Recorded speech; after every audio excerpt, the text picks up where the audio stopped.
아름다운 가사가 있네요. 새와 나무의 노래로 내 마음 위로해 주시네.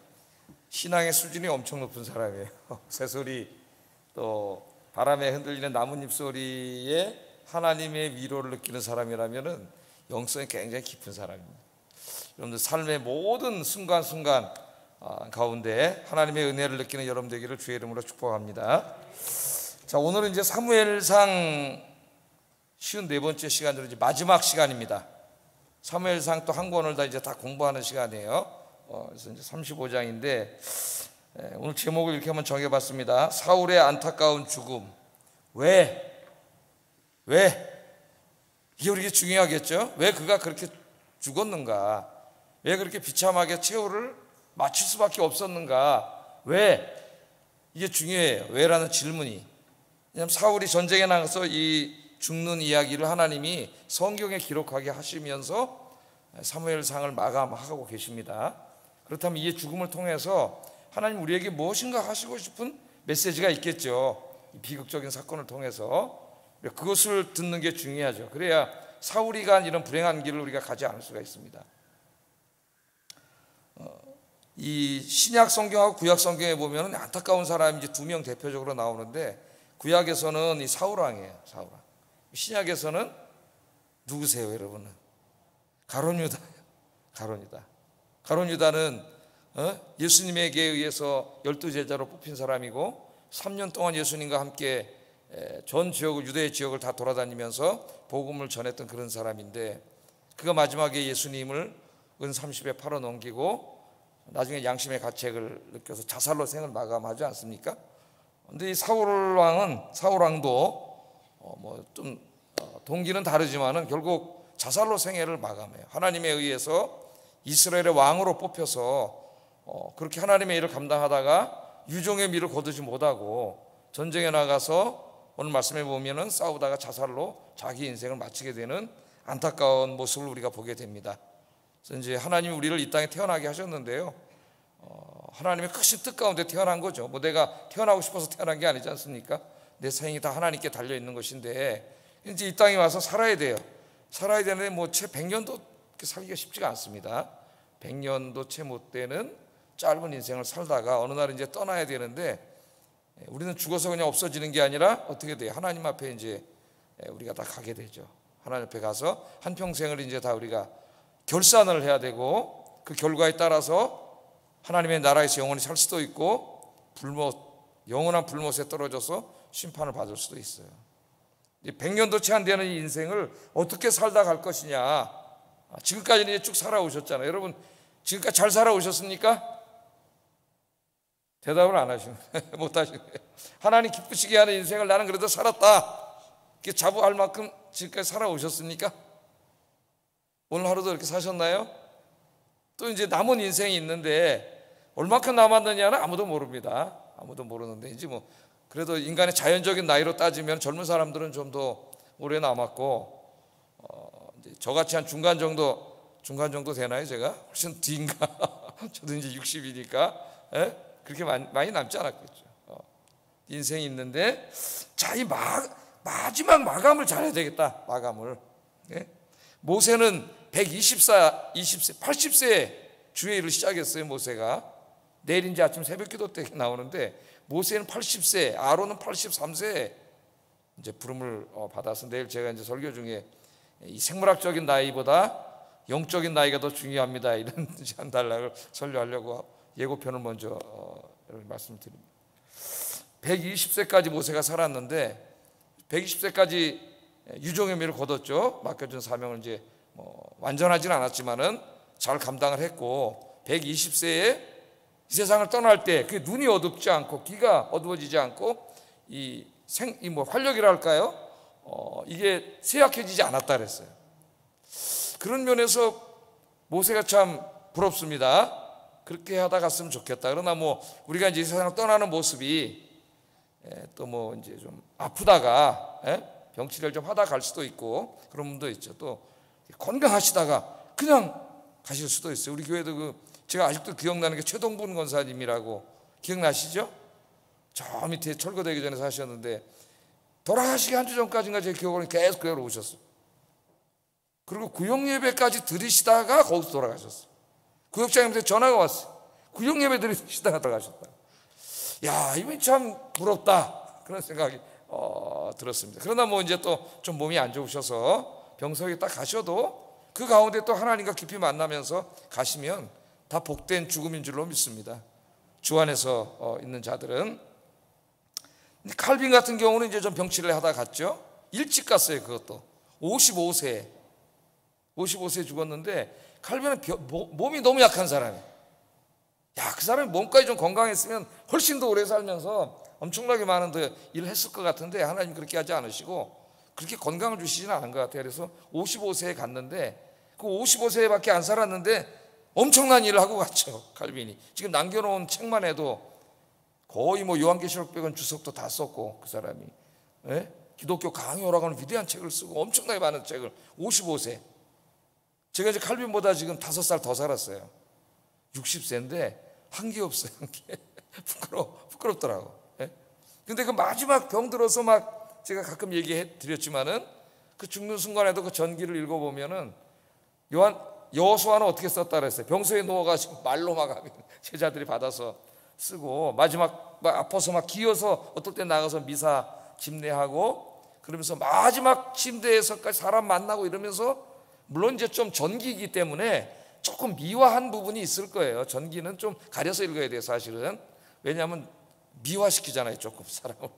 미화된 부분은 감안하고 읽어야 되는데, 그래서 마지막 그 아파서 막 죽는 그 순간까지 최선을 다하다가 주님 자 섬기다 갔다.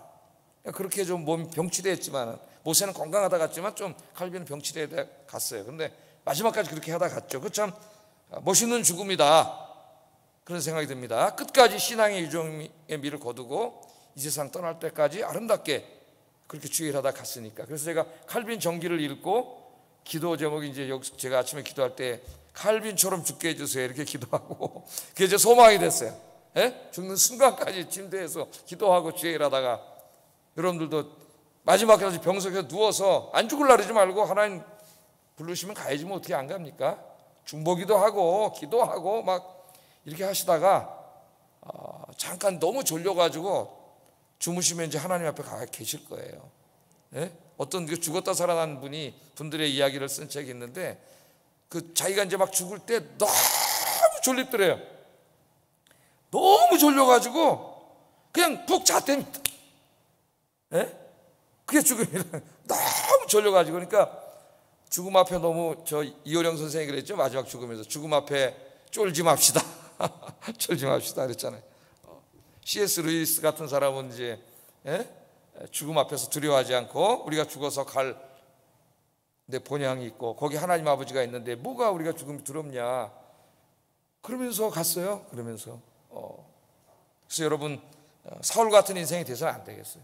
마지막까지, 지금부터 주님 앞에 갈 때까지 주의 일 열심히 하다가, 기도 열심히 하다가 주님 앞에 가는 여러분 되길 주의 이름으로 축복합니다. 설교는 다 했네요. 결론을 다 맺었어요. 한번 좀 보겠습니다. 사울에 대해서. 참 안타깝죠? 사울을 보면 너무 안타까워요. 자, 이 처음에 사울은 굉장히 신실한 사람이었죠. 그죠? 우리 사울을 쭉 공부해 왔잖아요. 그리고 굉장히 겸손한 사람이었습니다. 그래서 하나님은 이스라엘의 초대 왕을 세울 때 그 많은 사람들 중에서 기스의 아들 사울을 택하셨잖아요. 그 당시에 하나님이 모실 때 인간적으로나 신앙적으로나 가장 훌륭한 사람이었어요, 이 사울이란 사람이. 그래서 이제 그 사무엘서 저자가 사무엘상 9장 2절에서 이렇게 사울에 대해 소개를 해요. 한번 읽어보겠습니다. 시작.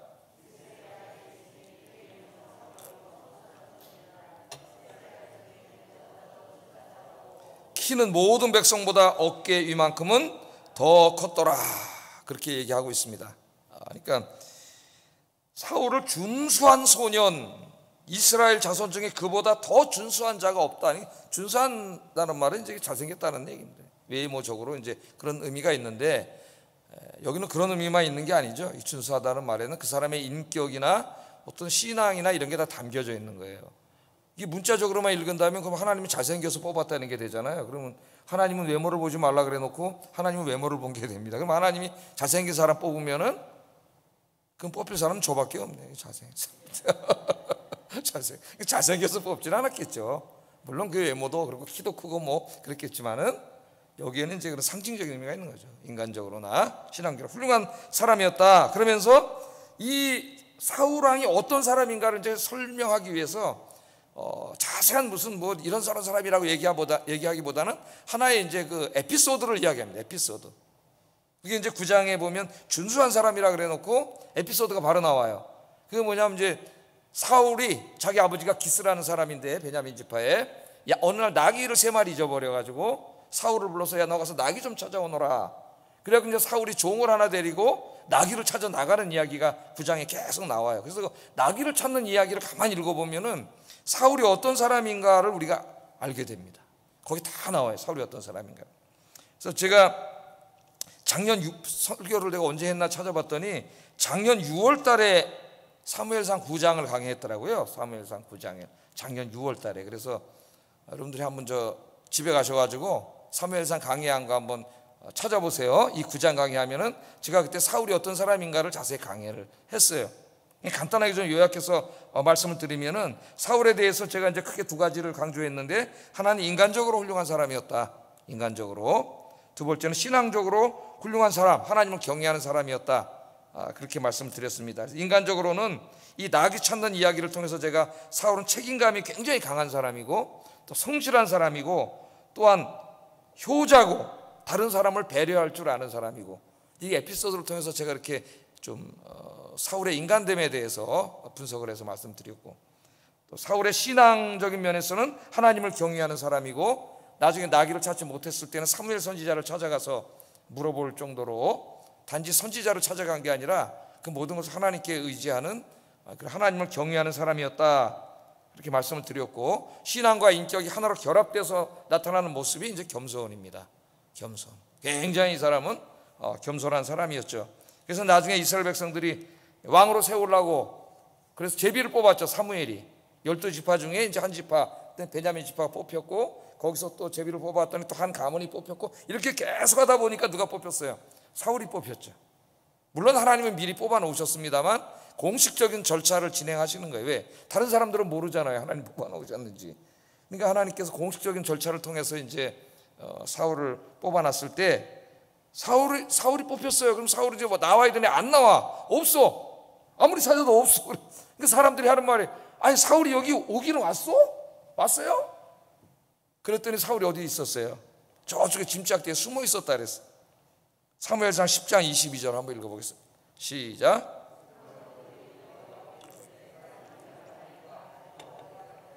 그가 진보다리들 사이에 숨었느니라 하셨더라. 이 사람은 뭐 덩치나 작아야지. 저같이 조그매야 또 뭐 가서 숨으면 안 보이지. 덩치는 다른 사람보다 머리 하나가 더 큰 사람인데요. 키가 크고 준수한 사람인데 얼마나 겸손하고 수줍음이 많은지, 왕으로 뽑혔는데 안 하려고 저 집착대에 가서 숨어가지고 이러고 있을 정도로 굉장히 그 겸손한 사람이었어요. 요새 젊은이들이 조금만 자기가 뭐 남들보다 좀 같거나 능력이 있으면 굉장히 좀 이렇게 교만한 친구들 있죠. 물론 이제 예수님 잘 믿는 청년들은 다 겸손하지만은 좀 교만한 친구들이 있어요. 그런데 너무나 겸손한 거예요. 네? 겸손합니다. 뿐만 아니라 나중에 이제 그 암몬 왕 나하스가 쳐들어왔을 때 그 나하스를 이기잖아요. 그래서 민족을 구원했을 때 사람들이 말하기로 사울이 왕 되는 걸 조롱했던 사람들을 잡아다 죽입시다. 그래 얘기했을 때 사울이 뭐라 그래요? 지금은 그럴 때가 아니다. 그리고 다 용서하잖아요. 자기를 모욕하고 조롱하고 저런 게 무슨 왕감이냐, 저 짐짝대에 가서 숨은 놈이 막 이런 사람들이 있었거든요. 근데 그걸 다 용서해 줄 정도로 굉장히 훌륭한 사람이에요. 그래서 하나님께서 사울을 택한 거예요. 그 많은 사람들 중에 사울을 뽑아서 이스라엘의 초대 왕으로 세운 겁니다.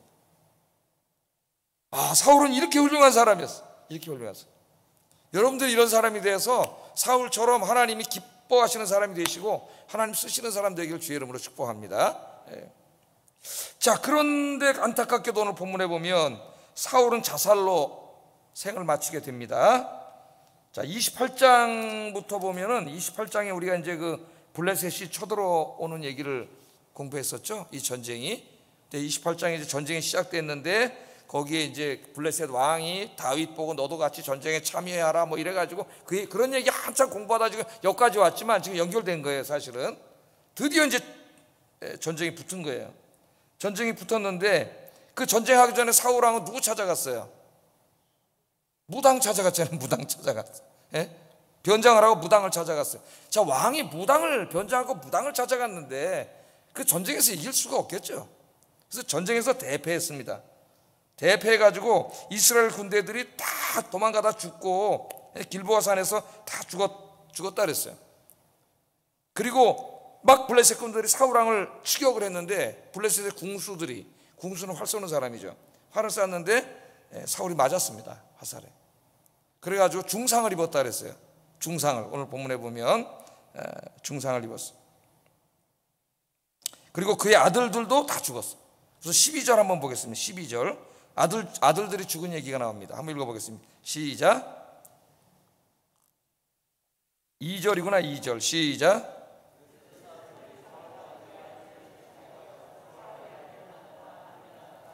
말기수아를 죽이니라. 세 아들이 전쟁터에서 다 죽었고 또 궁수들이 즉시로 사울을 추격하다가 활을 쐈는데 사울이 맞아서 중상이 걸려서 3절 한번 읽어보겠습니다. 시작.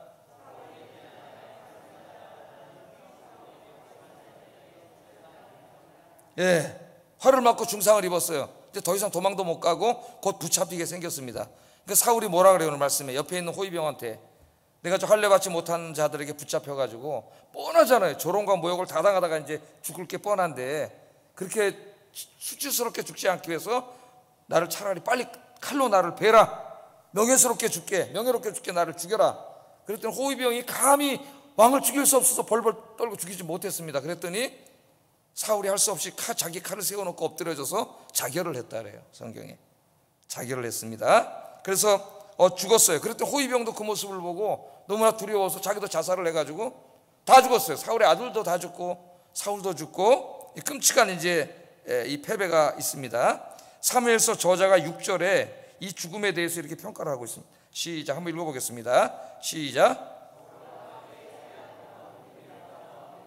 다 그날에 함께 죽었더라. 다 하나님의 백성들 아닙니까? 하나님의 군대 아닙니까?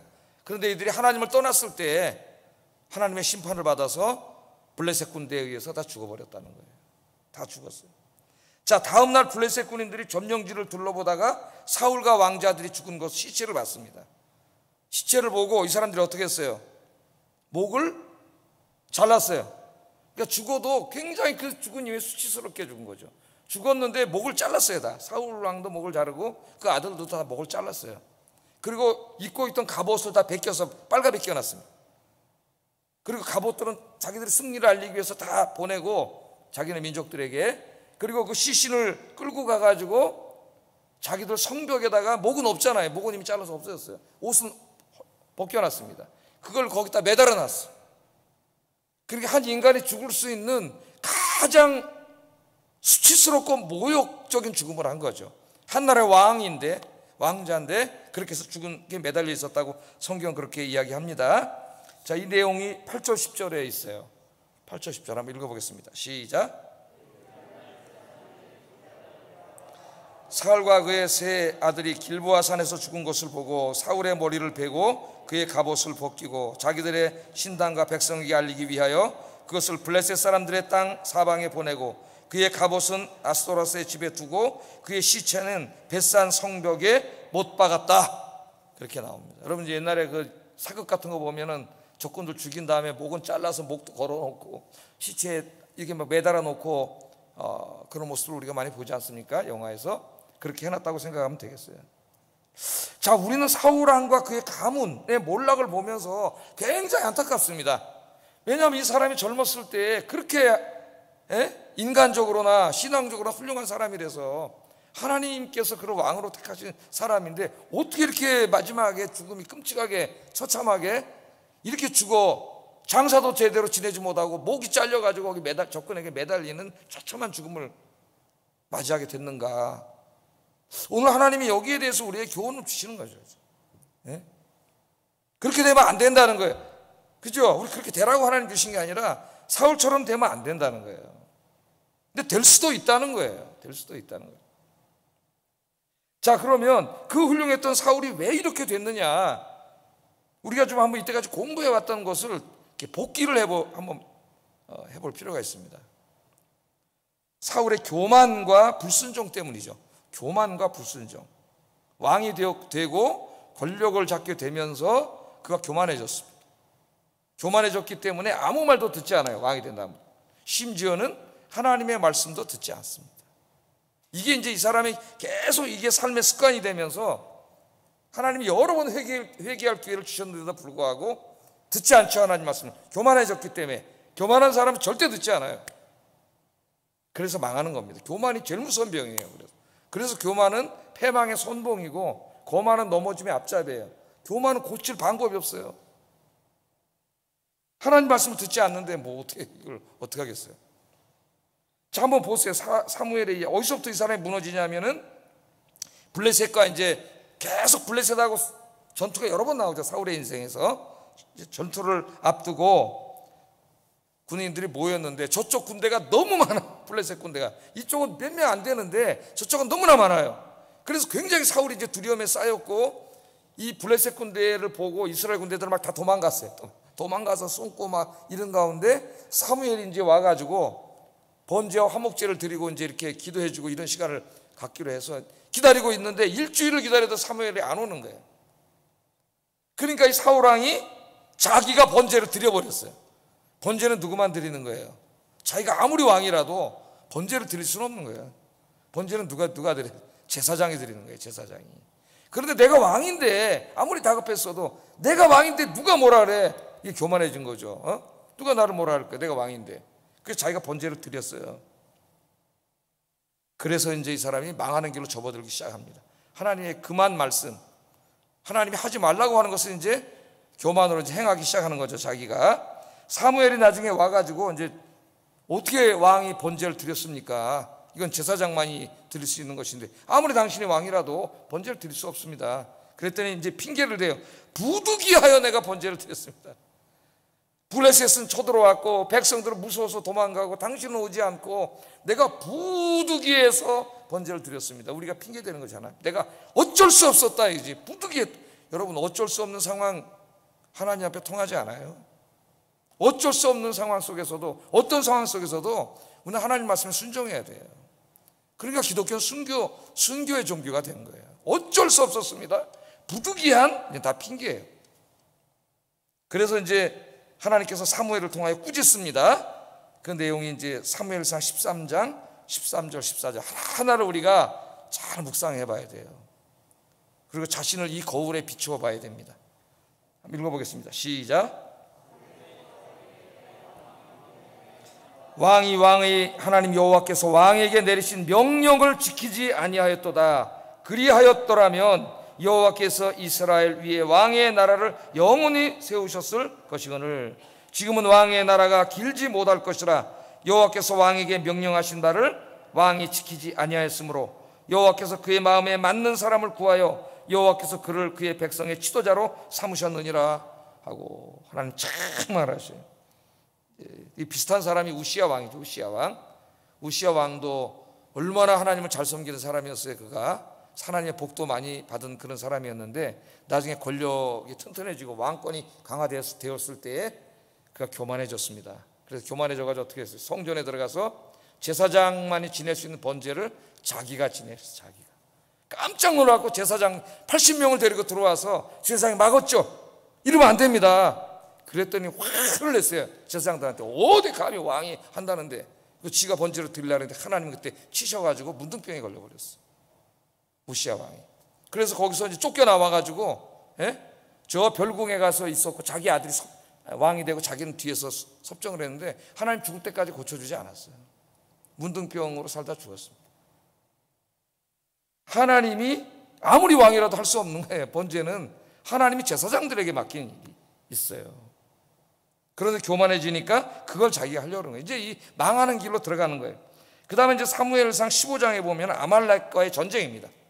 아말렉과의 전쟁을 할 때 하나님이 이미 명령을 내렸죠. 아말렉은 이제 니네들이 출애굽할 때에 그 뒷부분에 연약한 여인들, 아이들, 노인들, 병자들 있는 것을 쳐가지고 너희를 괴롭혔던 아주 나쁜 놈들이니까 아주 멸절시켜버리라 그랬어요. 하나님이 하나도 살려두면 안 된다 그랬습니다. 그런데 사울왕이 전쟁을 해서 이겼어요. 아말렉에게. 이기고 보니까 아까운 게 너무 많아. 아까운 게, 아니 말들 뭐 양들 나귀들 좋은 게 너무 많은데 이걸 다 죽이라고? 그래가 다 죽였어요, 안 죽였어요? 안 죽이고 숨겨놨어요. 그랬다가 이제 하나님이 사무엘을 보내가지고 책망을 합니다. 하나님이 죽이라고 그랬는데 안 죽인 거예요. 하나님의 말씀에 불순종한 거예요. 그래서 하나님이 이렇게 책망을 해요. 15장 22절 23절 한번 읽어보겠습니다. 시작.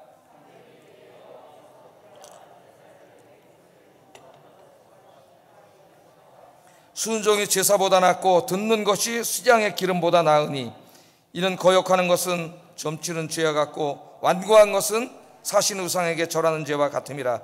왕이 여호와의 말씀을 버렸으므로 여호와께서도 왕을 버려 왕이 되지 못하게 하셨나이다. 왕이 하나님의 말씀을 버렸으므로 하나님도 왕을 버렸다 그래요. 이 말씀에 줄을 쳐놓고 우리가 깊이 생각하고 묵상을 해야 돼요. 우리가 삶 속에서 하나님의 말씀을 버리고 내 멋대로 살면 하나님이 우리를 버리신다는 거예요. 이 말씀이 그런 말씀이잖아요. 왕이 하나님 말씀을 버렸으므로 하나님도 왕을 버리셨습니다. 순종이 제사보다 낫다는 걸 알지 못합니까? 왜 그 말을 했어요? 왜 저거 살려달라 그랬더니 아유 내가 하나님께 제사 드리려고 남겨놨습니다. 그랬더니 하나님 순종이 제사보다 낫다. 신앙생활의 본질이 뭐예요? 하나님 말씀에 순종하는 겁니다, 여러분. 신앙생활은 내 마음대로 하는 게 아니에요. 내 내키는 대로 하는 게 아니에요. 봉사도 내 마음대로 하는 게 아니에요. 신앙생활은 하나님 말씀대로 하는 거예요. 말씀대로. 하나님이 하라는 건 하고 하지 말라는 건 하지 않는 거예요. 그게 신앙생활이에요. 그래서 우리는 신앙생활할 때 제일 먼저 배워야 될 게 하나님 말씀에 순종하는 법을 배워야 돼요. 작은 것 하나부터 순종하는 법을 배워야 됩니다. 그래 하나님이 이 사건으로 인해서 사울을 왕으로 세운 걸 후회하신다 그랬어요. 후회. 사무엘상 15장 11절 한번 읽어보겠습니다. 시작. 내 명령을 행하지 아니하였음이니라 하신지라. 여러분, 하나님은 인생이 아니시니 후회치 아니하시고 그런 말씀이 있어요. 이 후회한다는 말은 우리가 후회하듯이 하나님 정말 후회한다는 말이 아니라 이런 건 이제 신인 동용적 표현으로 하나님의 그때의 안타까운 마음을 우리가 이해할 수 있는 언어로 표현을 해주신 거죠. 하나님이 여러분을 이렇게 세우시고 직분도 주시고 그래서 여러분을 향하여 세운 내가 참 잘 세웠다. 잘 세웠다. 저렇게 훌륭한 사람을 잘 세웠다. 주의를 얼마나 열심히 하냐. 이렇게 돼야지 저 사람을 세운 것을 하나님이 후회하셨다. 이렇게 되면 안 되겠죠. 후회하셨다. 여러분들은 하나님이 세우신 여러분들은 하나님이 늘 기뻐하시는 여러분 되기를 주의 이름으로 축복합니다. 이걸 우리가 깊이 묵상을 해야 돼요. 그리고 이제 아말렉과의 전쟁에서 그렇게 책망을 받았었는데 그 아말렉과 전쟁에 이긴 다음에 맨 처음에 사무엘이 찾아와 봤더니 사울이 보이질 않아요.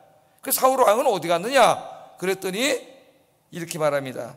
사무엘상 15장 12절 한번 읽어보겠습니다. 시작.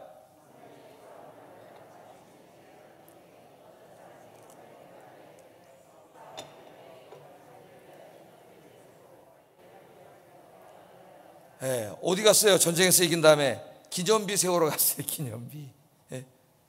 전쟁에서 이기면 어떻게 해야 되죠? 하나님께 영광을 돌리고 이 맨 처음에는 사무엘과 함께 사울왕이 이 암몬왕 나앗을 이겼을 때는 거기서 다 모여가지고 감사 예배를 드렸어요. 그런데 이제 권력이 세지고 왕권이 세지고 교만해지니까 승리한 다음에는 하나님께 영광 돌리는 게 아니라 자기 전적비 세우러 다니는 기념비 세우는 거죠. 자기 이름 내는 거죠. 자기 이름. 저 같은 목사들도 이제 굉장히 조심해야 될 부분인 거죠. 다 하나님이 하신 건데 하나님께 영광을 돌려야 되는데 자기 이름 내세우는 거예요. 그 목사가 걸리기 쉬운 병이고 여러분들도 그래서 내가 뭘 조금 했고 교회 봉사를 했고 기여한 다음에 조심해야 될 게 교만이 찾아와. 내가 이제 이렇게 했으니까 우리 교회에서는 내가 이제 으뜸이야. 내 생각대로 내 뜻대로 해야 돼. 이게 이제 망하는 거예요. 그 사람이 잘 섬기다가 그때 빨리 그런 마음이 생길 때 정말 하나님 옆에 가서 무릎 꿇고 기도해야 돼. 회개하고. 바로 쓰지 않으면 거기서 다 무너져 버려요. 그 인생이. 그 다음에 이제 마지막으로 이제 28장에 보면은 블레셋이 또 쳐들어오니까 이제 그때 다급해가지고 어떻게 했어요? 무당을 찾아갔지. 무당을. 엔돌의 신접한 여인을 찾아가가지고 무당을 찾아갔습니다. 28장 7절 8절 한번 읽어보겠습니다. 시작. 내가 그리로 가서 그에게 물으리라 하니 그의 신하들이 그에게 이르되 보소서 엔돌에 신접한 여인이 있나이다. 사울이 다른 옷을 입어 변장하고 두 사람과 함께 갈새 그들이 밤에 그 여인에게 이르러서는 사울이 이르러 청하노니 나를 위하여 신접한 수법으로 내가 내게 말하는 사람을 불러 올리라 하니. 그래가지고 무당을 찾아가서 사무엘을 불러달라고. 사무엘이 이미 죽었는데요. 그 부분 제가 다 말씀을 드렸죠. 신학적인 난제인데 그게 어떤 의미인가는 제가 이제 설교는 했으니까 잊어먹으신 분은 또 홈페이지에 들어가셔가지고 보면 돼요. 왜냐하면 실제로 무당이 어떻게 해? 사무엘을 좀 불러달라 그랬더니 진짜 사무엘이 나왔어요. 그럼 그 사무엘을 무당이 불러낸 거냐? 거기에 대해서 제가 강의를 했습니다. 그러니까 거기서 한번 찾아보세요. 자, 이 사건으로 이제 하나님이 완전히 점을 찍었어요. 이제는 더 이상 돌이킬 수 없습니다. 그래서 사무엘상 28장 19절 한번 읽어보겠습니다. 시작.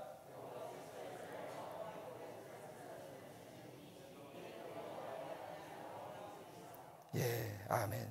사무엘을 통해서 하나님 뭐라 그래요? 여호와께서 이스라엘을 너와 함께 블레셋 사람들의 손에 넘기시리니 내일 너와 네 아들들이 나와 함께 있으리. 나가 누구죠? 사무엘이에요. 죽은 사무엘. 너와 네 아들들이 나와 함께 있으리라. 그 말은 뭐예요? 내일 니네 다 죽는다는 얘기죠. 이 전쟁에서 이제 다 죽는다는 거야. 이제는 더 이상 돌이킬 수 없는 상황이 된 거예요. 하나님은 기다리시고 참아주시고 또 회개할 기회를 주시고 또 기다리시고 참아주시지만 그 죄악이 계속 쌓여서 하나님의 인내의 마지노선을 넘으면 하나님의 심판이 있습니다.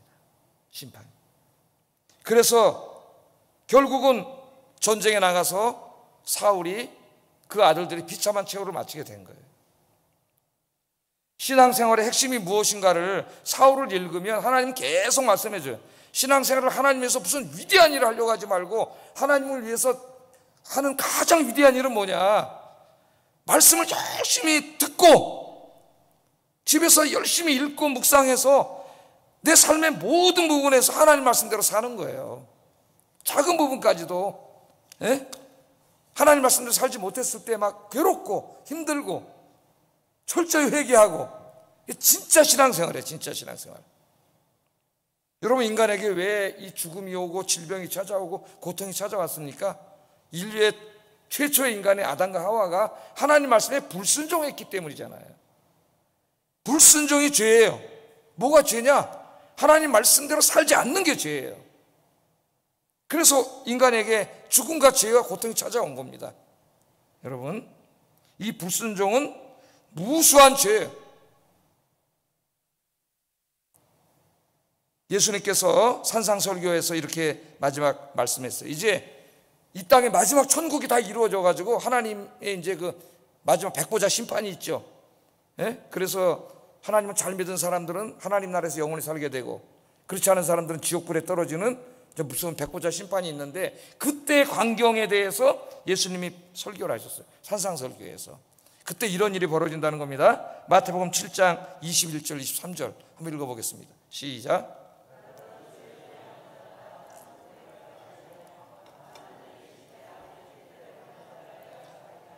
그날에 많은 사람이 나더러 이르되 주여 주여 우리가 주의 이름으로 선지자 노릇하며 주의 이름으로 귀신을 쫓아내며 주의 이름으로 많은 권능을 행하지 아니하였나이까 하리니 그때에 내가 그들에게 밝히 말하되 내가 너희를 도무지 알지 못하니 불법을 행하는 자들아 내게서 떠나가라 하리라. 깜짝 놀라는 일이 벌어진다는 거예요.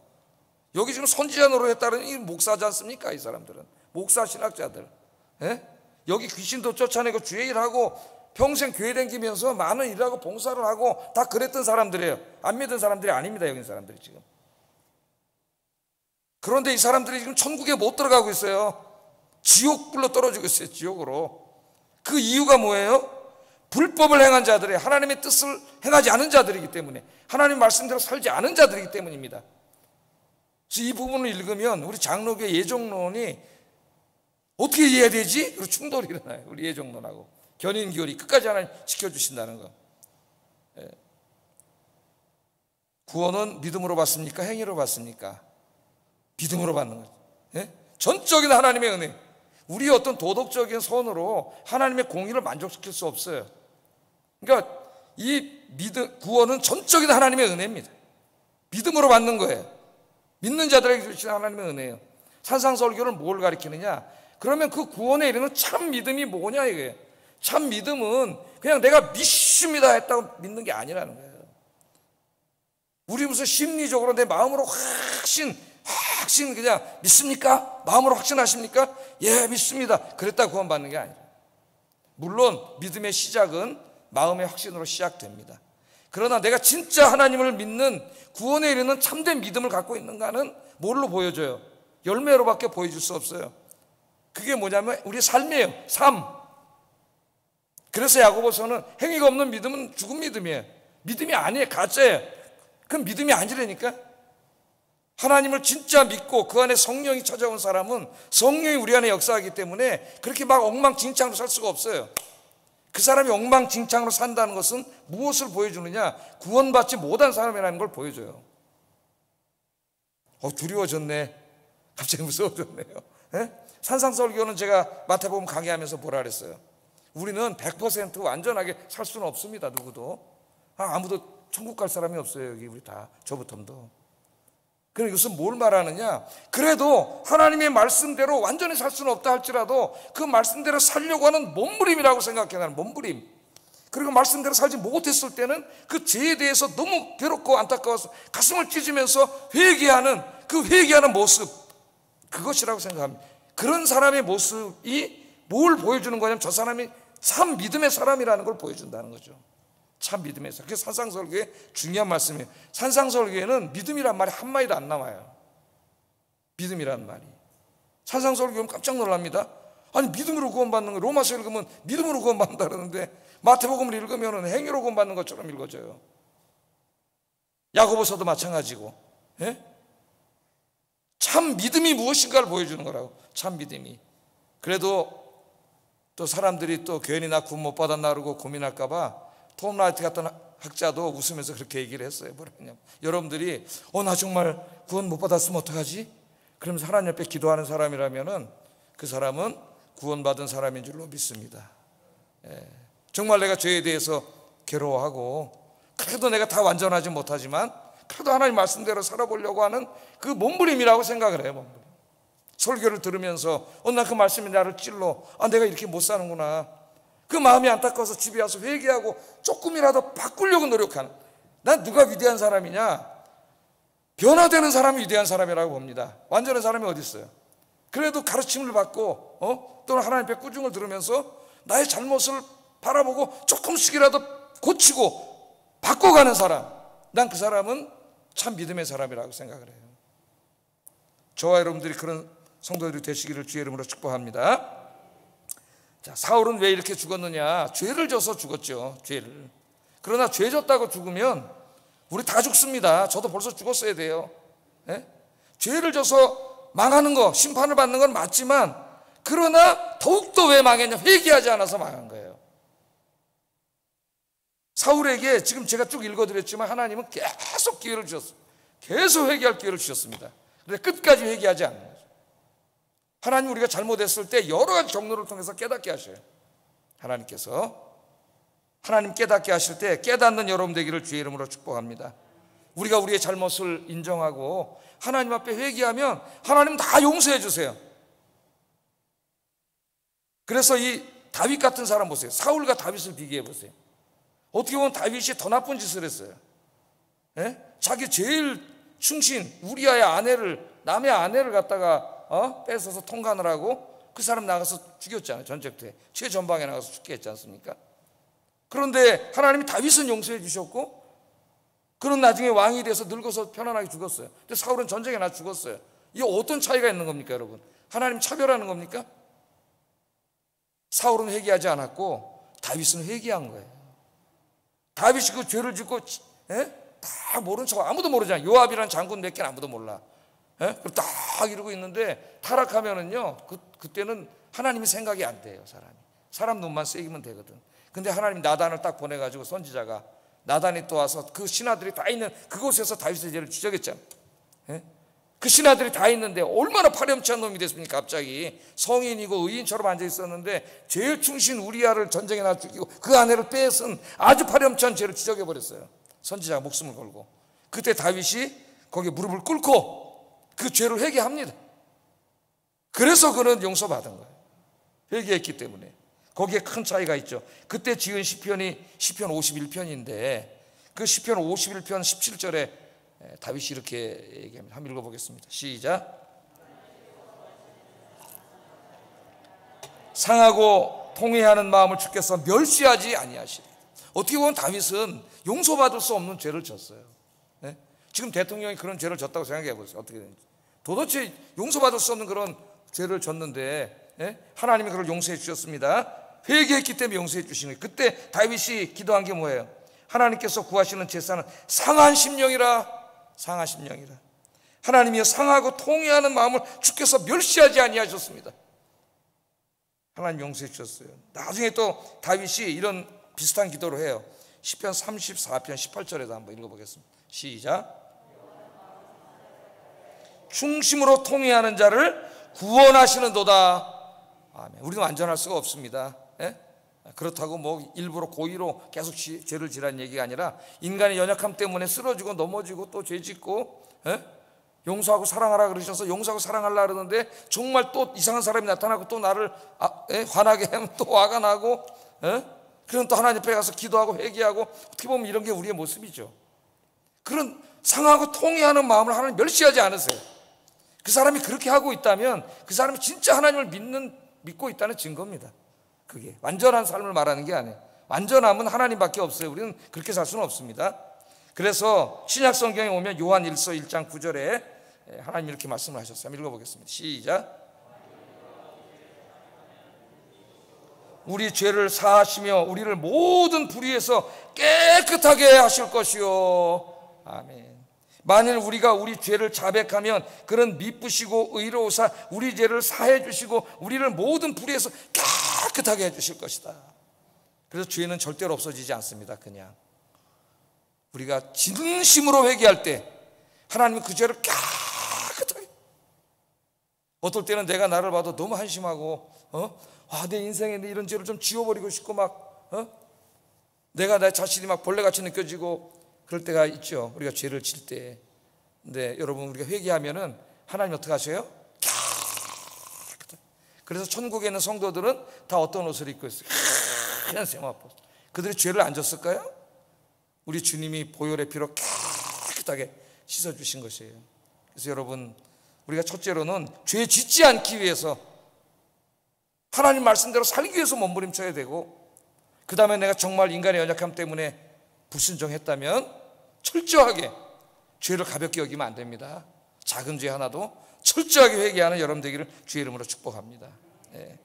사울이 그렇게 했다면 하나님은 사울을 용서해 주셨을 거예요. 네? 비록 왕권은 다윗에게 넘어갔더라도 이렇게 처참하게 죽지 않게 하나님이 하셨을 거예요. 우리 하나님 용서해 주신 탕자의 비유에 나오잖아요. 탕자가 찾아올 때 그 따뜻한 품 안에 안아주시는 분이 하나님 아버지세요. 하나님 아버지.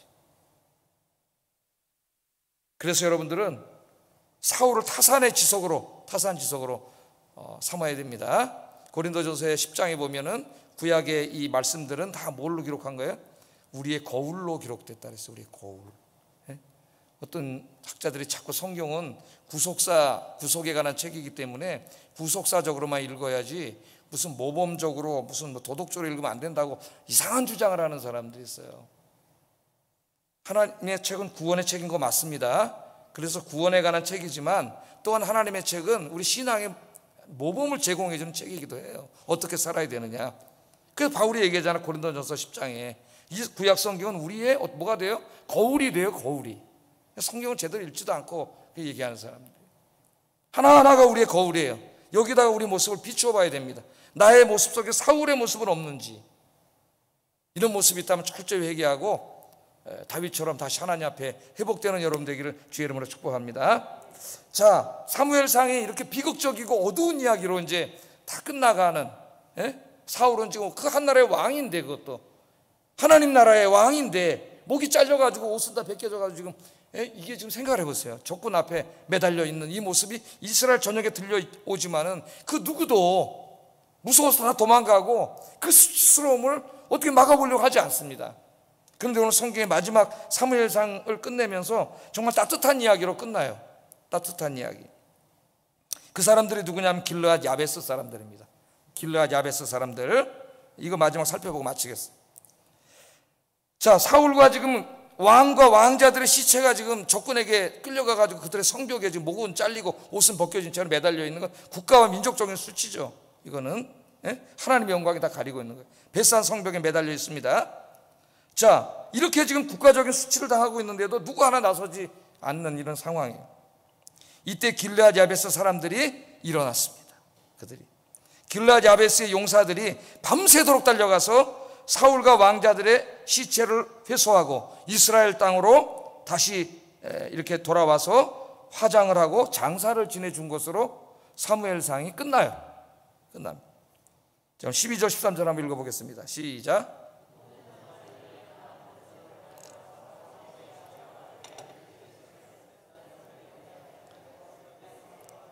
불사르고 그의 뼈를 가져다가 야베스 에셀나무 아래에 장사하고 7일 동안 금식하였더라.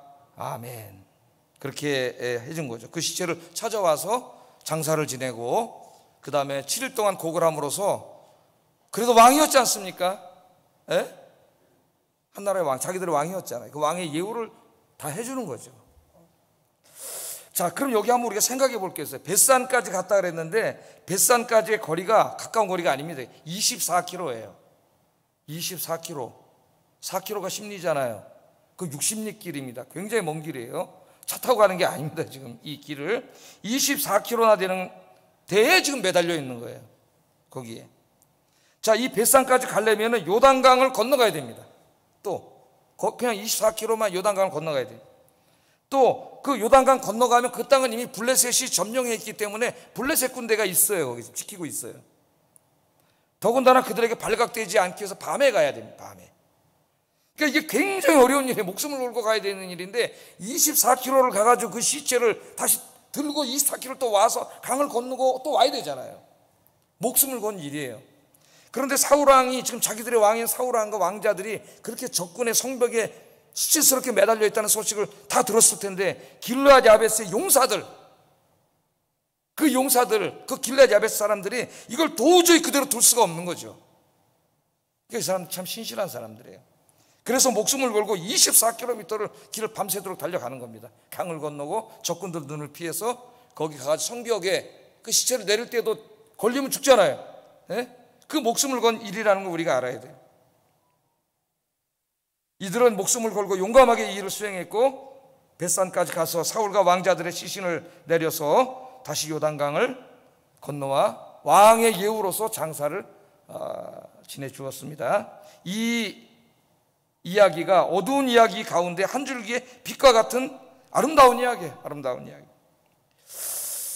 자, 그럼 한번 생각해 보세요. 길르앗 야베스 사람들은 왜 몰락한 왕, 사람들이 권력이 있을 때는 알랑거리지 권력이 없어지면은 눈 거들떠보지도 않습니다. 그만큼 그 야비한 게 권력이에요. 몰락한 왕이고 그것도 죽었어요. 아들도 다 죽었어요.